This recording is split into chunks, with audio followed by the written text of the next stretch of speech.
Okay, Book of Daniel. Here's our schedule that John showed us last week.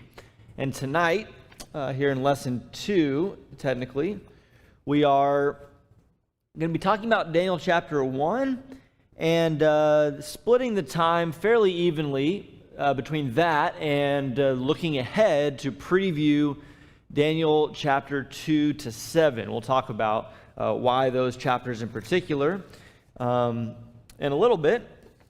But here's the schedule. We are only doing this class on Wednesdays, as Steve is using Sunday morning to teach us new songs. And so you can see the schedule there.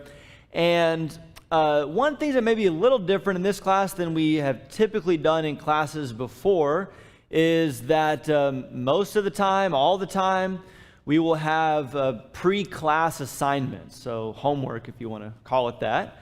And there was one for tonight, not to scare you if you weren't aware of that. But what we're going to do is, this is a policy that the teachers have decided on. So like it or not, this is the policy. You know how we are about policy. Can't be broken, like the law of the Medes and the Persians, right? So our policy is going to be that anything we're doing in class, like John's passing out right now, we'll print and hand out like we normally do.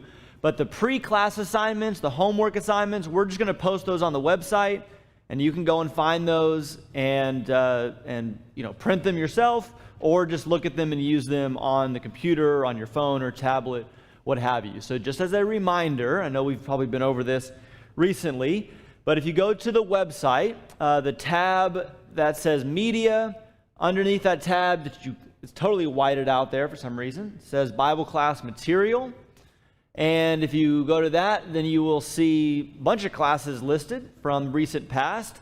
And Daniel Fall 2022 is one of the classes. You can click on that. And there's more. Actually, I added a folder of some miscellaneous items before class. So there's more on there even now.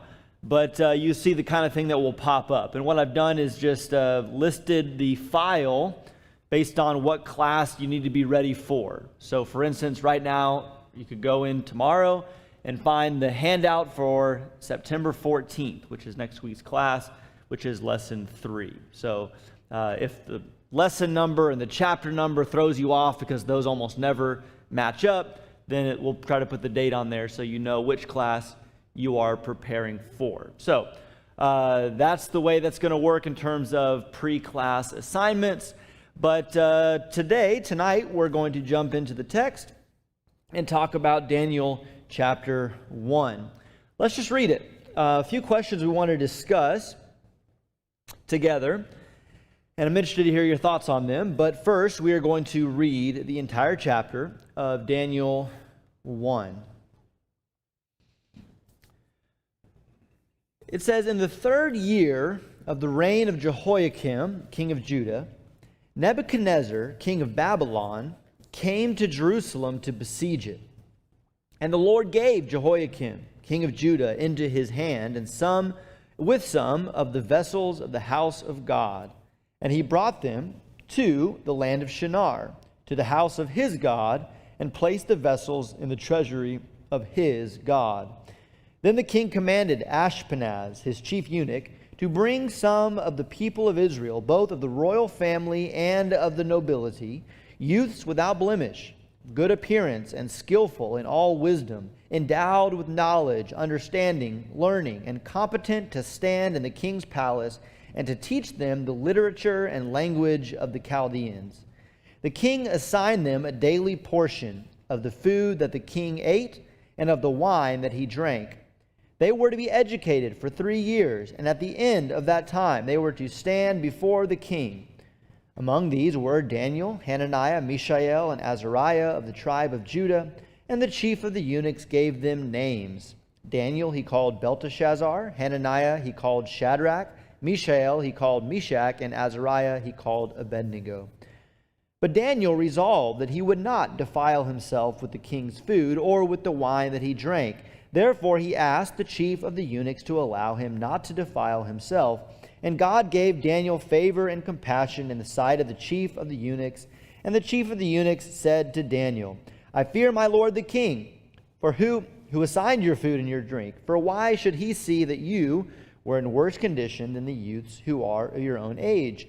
So you would endanger my head with the king." Then Daniel said to the steward, whom the chief of the eunuchs had assigned over Daniel, Hananiah, Mishael, and Azariah, "Test your servants for 10 days. Let us be given vegetables to eat and water to drink. Then let our appearance and the appearance of the youths who eat the king's food be observed by you, and deal with your servants according to what you see." So he listened to them in this matter and tested them for 10 days.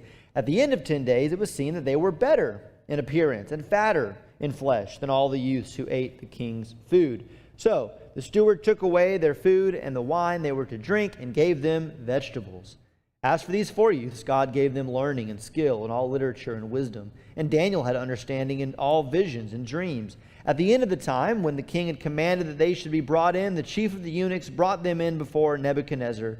And the king spoke with them. And among all of them, none was found like Daniel, Hananiah, Mishael, and Azariah. Therefore, they stood before the king, and in every matter of wisdom and understanding about which the king inquired them, he found them 10 times better than the magicians and the enchanters that were in all his kingdom. And Daniel was there until the first year of King Cyrus. Okay, let's begin with an argument. How about that? I want you to debate. There's probably few enough of us to where we'll just start by sharing all out together. And if you looked over this for homework, then maybe you had an opportunity to think some about it. The question is, why does Daniel decide not to eat the food that's offered to him? What reason is there for Daniel to refuse this food? And again, the reason this may turn into an argument, which would make me very happy, is that there are various opinions or possible reasons for Daniel to have resisted the king's food. What do you think?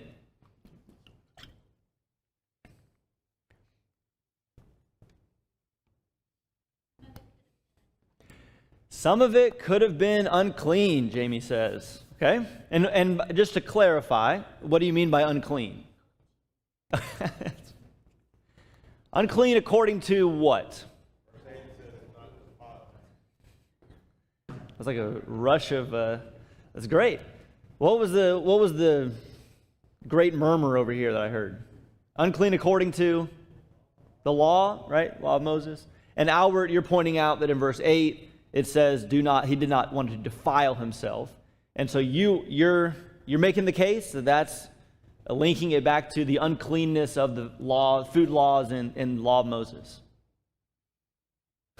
We have a reluctant nod from Albert. Okay. That's right.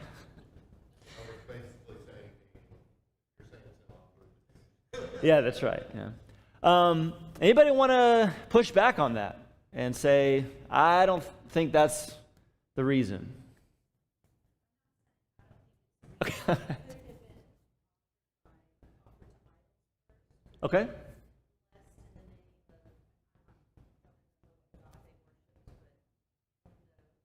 Okay. Wendy said, Wendy is very careful here. So I'm not saying this is what I think, but it's possible. No, that's great, Wendy, because we want to get as many different possibilities before us as we can, or at least get several to be able to talk about them. And one option is, maybe it wasn't pork, right, which is the kind of classic unclean food of the law of Moses. So maybe it was, chicken or whatever, but it was offered to an idol, okay? This is a little bit of an advanced question. Is there any evidence, or what evidence, maybe even in the text here, would there be for the meat being offered to idols? Michael, you want to? He asked to eat vegetables. Oh, that's interesting. I don't know. Maybe eating of the vegetables is to avoid any meat. I see. Okay. Now that's a good answer. I hadn't even thought about that. What I was going for was the fact that their names, you would have to look into this, the names they were given, the 4 Hebrew youths, are all the names references to the gods of the Babylonians, right? So clearly there's a lot of kind of homage being paid to the Babylonian gods.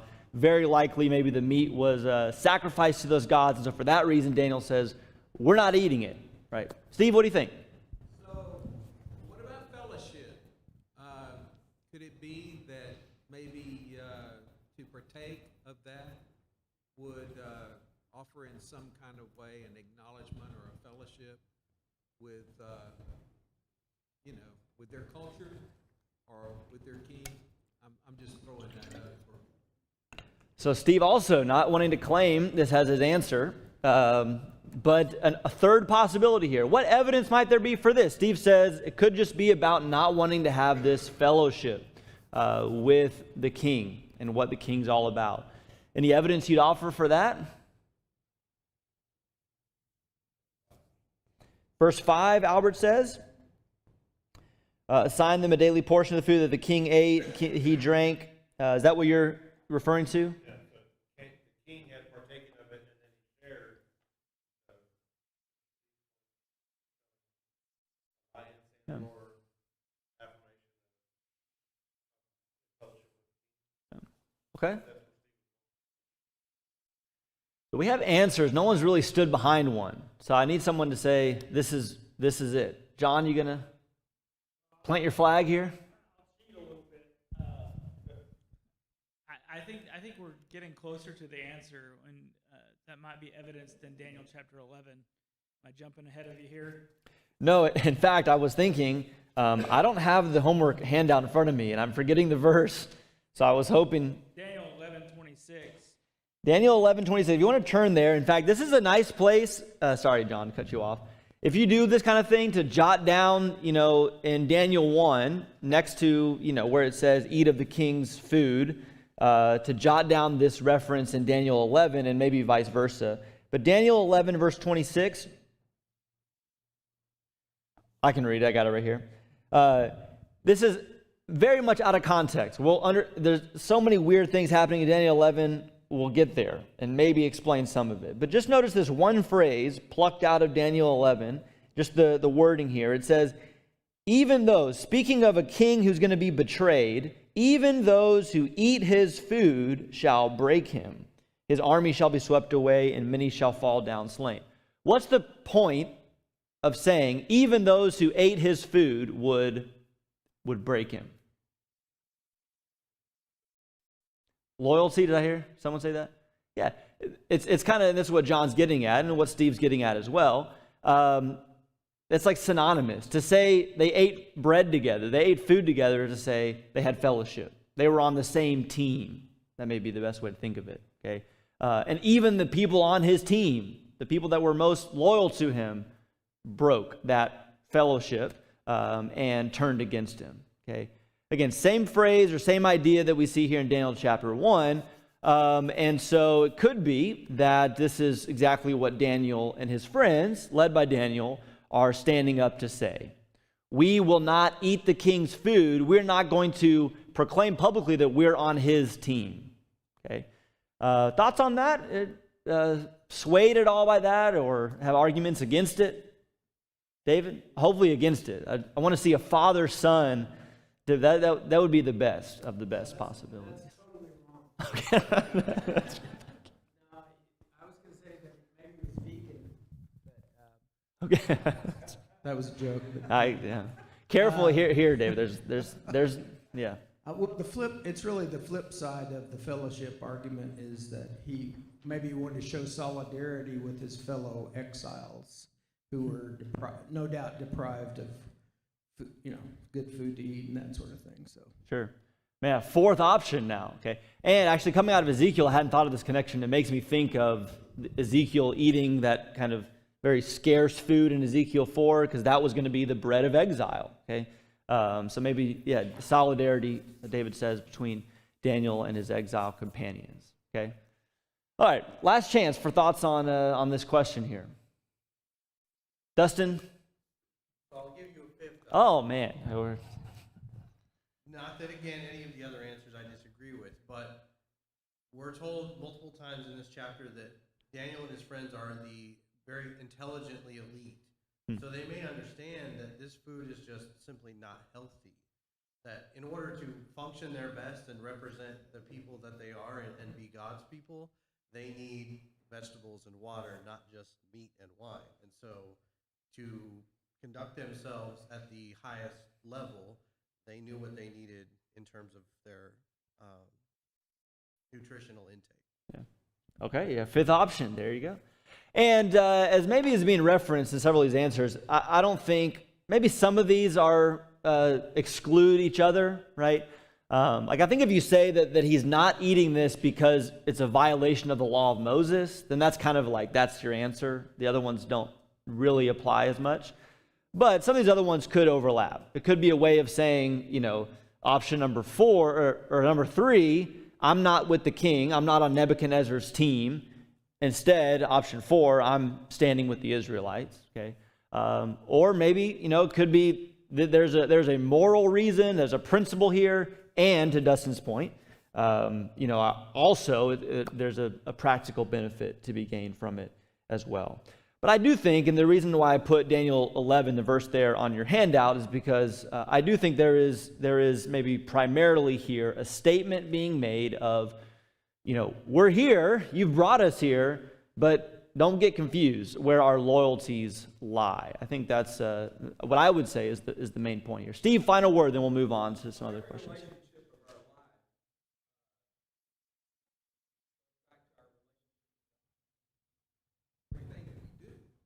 Everything that we say, our very being. So, I just can't help but think about the application, to this, and how I need to be more responsive to the fact that those things that I do are a reflection, or maybe a bad reflection on the God that I serve. Oh, thank you, Steve. And let's continue this conversation by asking the other questions I had asked you on your handout. So backing up a little bit here, what would you say Nebuchadnezzar, what's his game here? What is he trying to accomplish ultimately? There's two questions here. It's what is he ultimately trying to accomplish, and then how is he accomplishing that? What would you say in this chapter is Nebuchadnezzar's long game, his end game here with the youth that he has brought from Judah to Babylon? Trying to get them on his side. Okay. Anybody another way of saying that, or a different answer you would give to that? Assimilate. There you go. That's a $5 word. Assimilate. Okay. It means to kind of make them like he is and like his people are. Okay. To make them into Babylonians. Okay. So the next question then is, if we're good with that Nebuchadnezzar is trying to assimilate them, he's trying to get them on his side. What are some of the tactics you see here in Daniel chapter 1 of accomplishing this goal? Michelle, ladies first, Dan.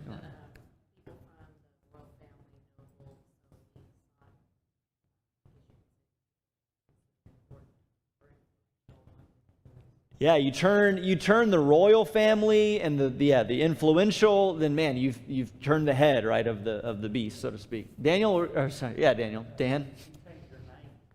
Change their names. We already kind of gave that away. But what's the significance of changing someone's name? You fit in. Fresh start.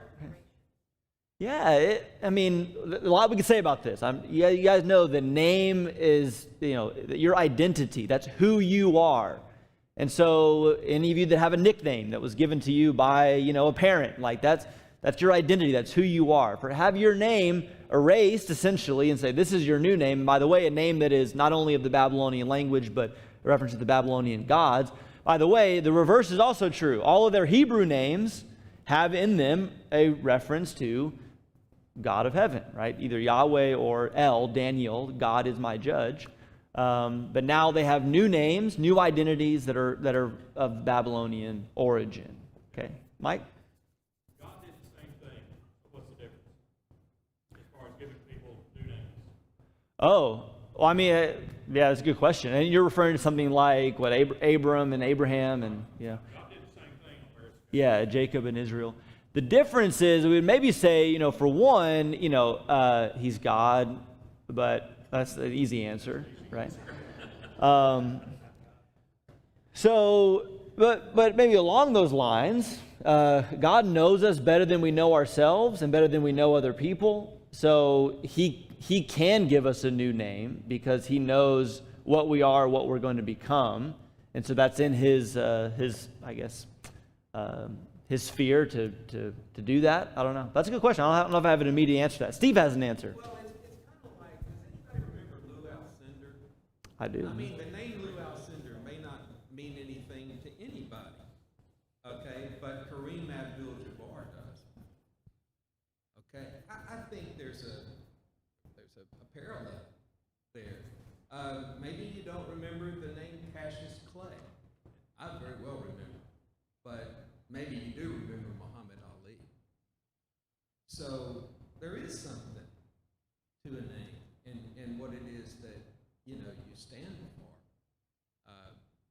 I think I can see that even in the last name Garrett. I was named by a father and mother, who have a reputation that I have to live up to. So I think there's a lot to say about a name. Do you have an answer to your question, by the way, Mike? Do I have an answer? Yeah. I never have an answer. That's not true. I know that's not true. No, I do not. Okay. Well, that's something to think about. Yeah. No, I mean, I guess there's a lot of things like that where, God has the right. God does it for our good, for our benefit. I mean, God is changing our identity so that we can be, the best versions of ourselves. Whereas the Babylonians are changing their identity so they can be Babylonian. It's Right. almost to make it holier. Right. That type of situation where that's not at all. what the Sure. Babylonians That's right. Yeah, that's right. Ian, something else on that, on the name thing? Yeah, just quickly, I think it's more so about showing a display of power and authority. Yeah. We go back to God. Obviously, He has the authority to name all those who He's named in the past, and this is a display by the king to say, if you will accept me renaming you, that is a display that you have accepted my authority over you. Yeah. That the authority of the name, that's another important aspect of this. I mean, you show your authority over something when you give it a name, right? And so that's they're making the Israelites submit and saying, I'm going to define who you are. Okay. So we talked about the name. We talked about the what else did we say? Name. Oh, right. Yeah. The youth, yeah, they're easily influential, or influenced, I should say. And to Michelle's point, they were the royal family. Sorry, Albert, I keep cutting you off. They're sponges, so they're taking everything on in this world and all, and so can be made different. And it's a tactic of not grabbing the older ones and having a battle and having refusals on the street. So, and something that I have to step back and give credit to, is not every tactic is going to work on every single one. So there has to be varied. Some people desire a name, in an adoption case, it means a whole lot when somebody is adopted, or they're older and they're aware that they don't have a family. And then some people don't want a name, but then some people, want to be respected because you grabbed me because I'm young and intelligent. So Right. all these tactics are just covering the Sure. basis of the whole crowd, and I have to give credit to that tactic. Yeah, you know what he was doing, I guess. Another tactic, HE, you were going to highlight? The language, the culture, Yeah. the food, it all has to ingrain them in there. And going to his point, the reason he chose the youth is so that after a while, that's all they know. Yeah, that's right. That's right. No, I think all of that is there. I put on the temple items there. That may be just a way to set up the story later on where Belshazzar is going to get these same temple vessels back out for his own party. But that could be involved in this too. My God stronger than your God, kind of show of power here. Yeah, they're educated. They learn the language. They learn the literature of the Babylonians. They're indoctrinated, you might say. They sit at his table. They wear a new name. All of this is, again, to be said, to assimilate them, to make them Babylonians, to make them, kind of give in to being on Nebuchadnezzar's side. Last word on that, Mike? What, I may be butchering this, but don't we have a saying that the way to a man's heart is through his stomach? I think so. That's basically what this is. I mean, you give me a steak every night for dinner, or promise me a steak every night for dinner, and I'm liable to show up at your house for steak every night at dinner. So the way to their hearts is through their stomach also, just like what we've been saying. I hope I didn't butcher that too bad, but one of our modern sayings is. Yeah. And the other question I've got about the food is that does eating vegetables and drinking water, if you don't do that, does that mean you won't get fat? Is that what this is teaching us? No comment. I'm going to leave that one alone. I know your tactics, Mike, and I'm not going to fall for it. Okay, real quickly then before we move on, I do want to take the last 15 minutes to do our preview of chapters 2 to 7. If you're in exile, you're in Babylon as a Hebrew exile, and you hear the story of Daniel and his friends that's told to us in Daniel chapter 1, or you read this text at some point, later on. What are you taking from this as a Babylonian exile reading Daniel chapter 1?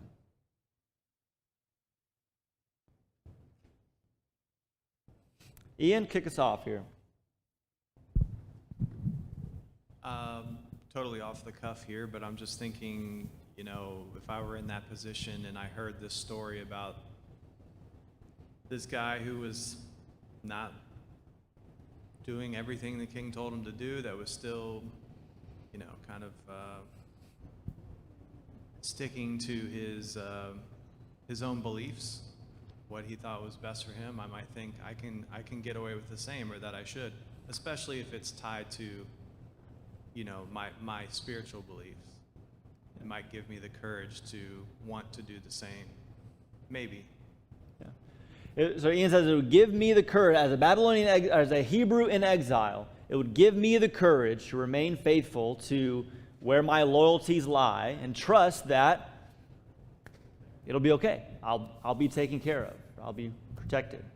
Other things you would say about what a Hebrew exile in Babylon would learn from this account here.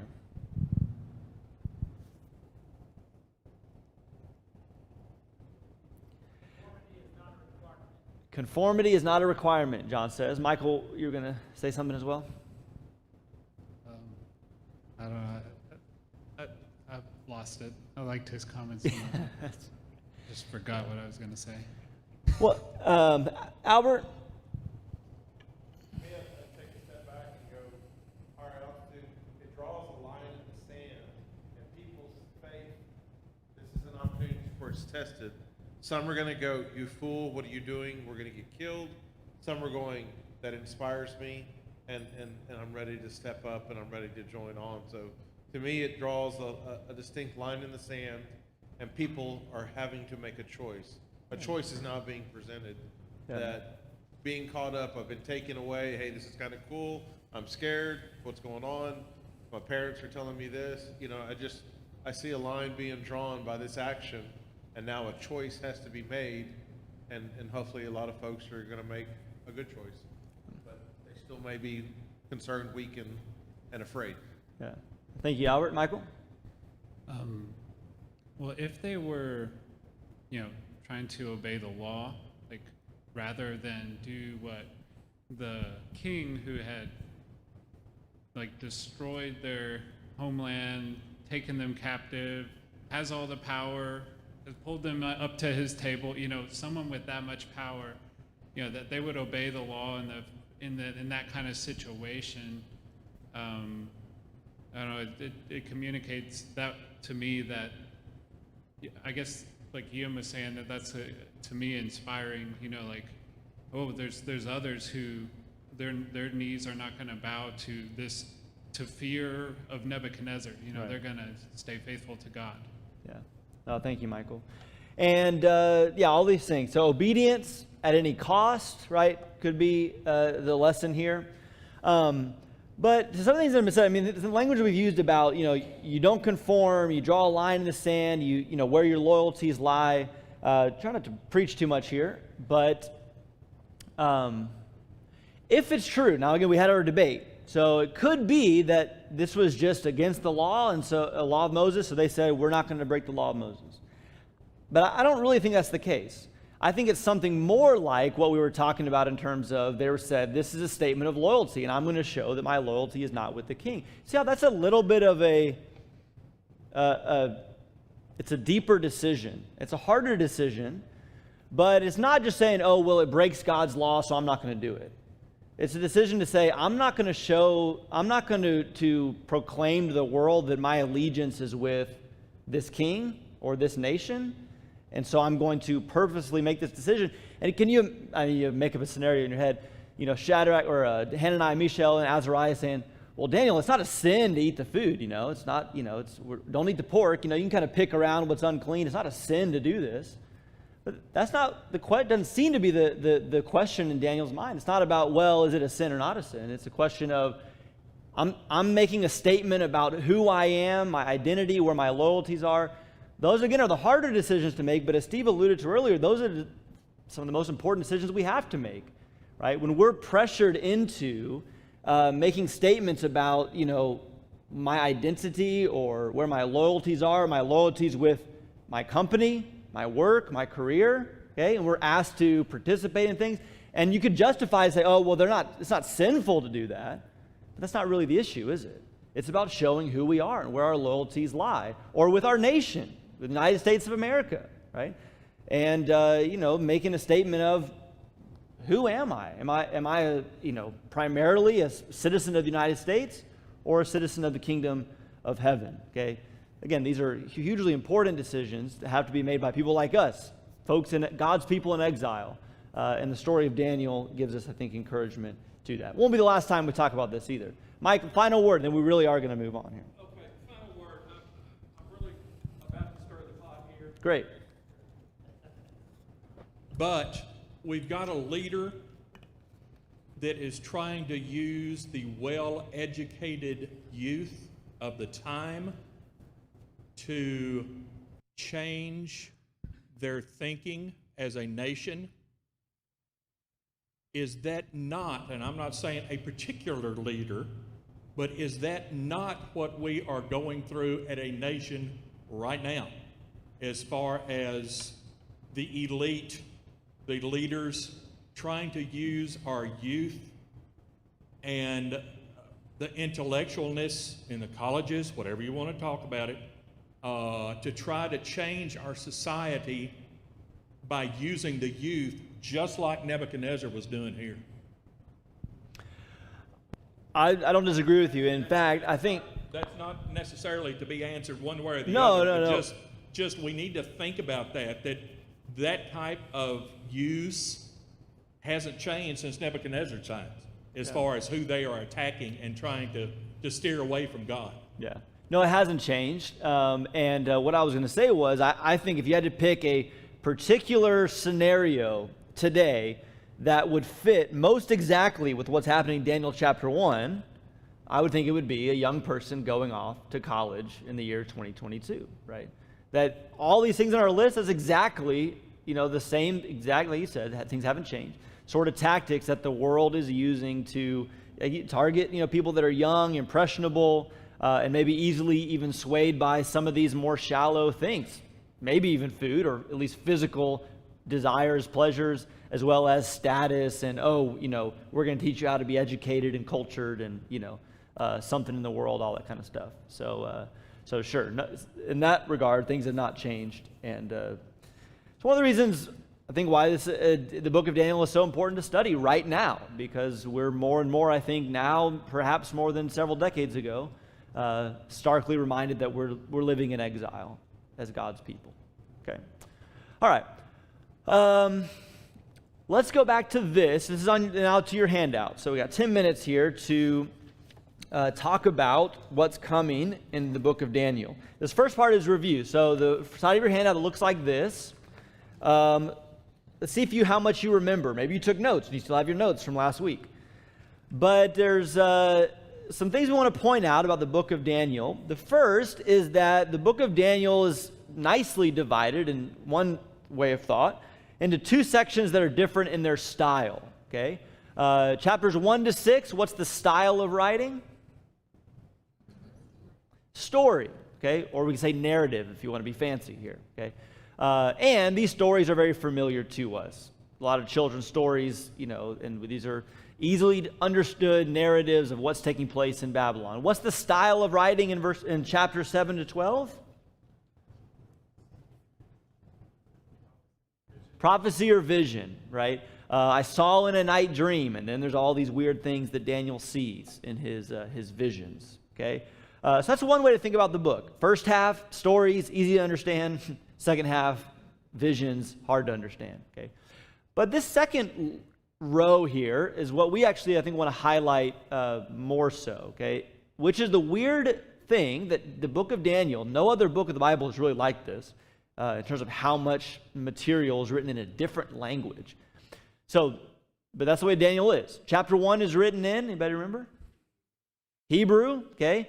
Hebrew was the language spoken by the Hebrew people, the Israelites, the Jewish people.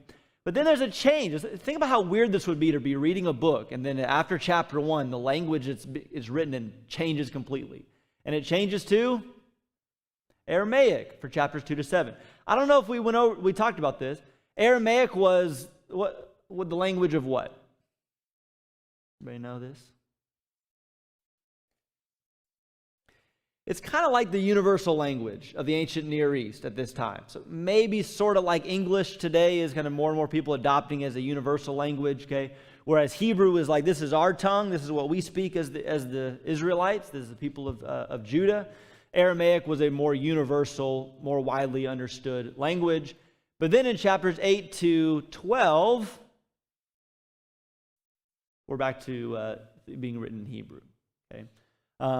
And the language of it, our theory, and supported by other people too, is that the language of each section tips us off to the intended audience of that particular section of the book, okay? And then the theme. Give you chapter 1's a prologue. We've kind of set up things nicely here. Chapters 2 to 7, the theme, well, let's rush through this and go to this part here. We'll come back to that at some point. All right, this was going to be a group activity, but we'll do it together.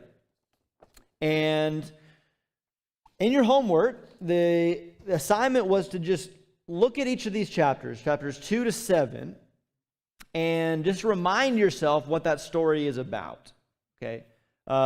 Because they're mostly very familiar stories, and to give a summary of this, all right? But let's do it all together here. Chapter 2. What's chapter 2 about? One sentence summary, anybody? And the dream is of what? Whose dream is it? Nebuchadnezzar's dream. He sees a statue of 4 different metals, 4 or 5 different metals, okay? And what happens to the statue? Hit by a rock. The rock represents... I know these are easy questions here, but it's like the universal answer in Bible class. Jesus.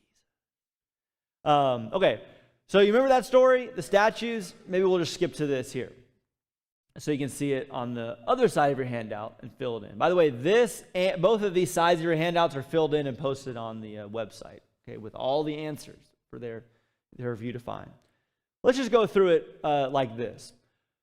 So chapter 2 is this story of the metals of the statue that represent 4 successive kingdoms, and the kingdoms are supplanted by God's eternal kingdom that's represented by the stone that crushes the statue. Okay, chapter 7, which I think is the next one that comes up. Chapter 7 is a chapter in which Daniel sees 4 beasts, and he is told that each of those 4 beasts represent a kingdom. And in the time of the 4th beast, the Son of Man takes his throne and establishes an everlasting kingdom. Okay, you see the parallel there. Chapter 2 and chapter 7 are essentially about the same thing, right? And have the same message. What would you say the message is of both of these chapters? God wins. It's kind of a twofold message. That's kind of the second part. The first part is, you could say, something, comma, but God wins, right? What would be the first part? the contrast. We say the kingdoms of earth pass away one by one, but God's kingdom is forever. Okay? That's 2 and 7. That's the joint message of those two chapters there. Okay? Now, working in towards the middle here of this section, chapter 3 is about Shadrach, Meshach, and Abednego, as they're called in that chapter. And they say, we're not going to bow down, Nebuchadnezzar, to your image of gold that represents you. And so because of their refusal to bow down, they're punished, thrown into the fiery furnace, and they survive. Spoiler alert on that one. All right, chapter 6. I won't show it to you. Remember what Daniel chapter 6 is about? Probably the lion's den. How does that story go? Daniel says what? I'm not going to, and it's interesting. He does bow down in Daniel 6 because he says, I'm going to bow down and pray to God, even though that's been, prohibited by the law of Darius. So he refuses not to pray, and he is punished, thrown into the lion's den, and he survives. What's the joint message of these two stories? Again, very similar stories. I'm not going to do this. Yes, you are. No, I'm not. You're punished. Oh, I survived the punishment. What now, right? What's the message of these two stories? The message of these two stories. Thank you, Albert. God preserves the faithful. Okay, good enough for me. Okay, and then chapter 4 and 5, right in the middle, Nebuchadnezzar in chapter 4, he says, "Look at Babylon the Great, which I have built," and then he becomes a madman. He's humbled. He lives out in the wild. Right, fingernails grow all big. And then in chapter 5, his grandson Belshazzar says, "Look how great I am, throw a party, drink out of the vessels of God's house," and in an instant he loses his kingdom totally, and the Medes and the Persians take over, and he is overthrown. Okay? What's the joint message of these two chapters?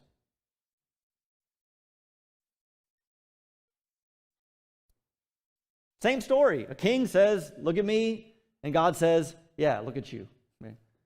What's the message? More specifically, pride comes before the fall. God humbles the proud. Yada yada yada. Okay.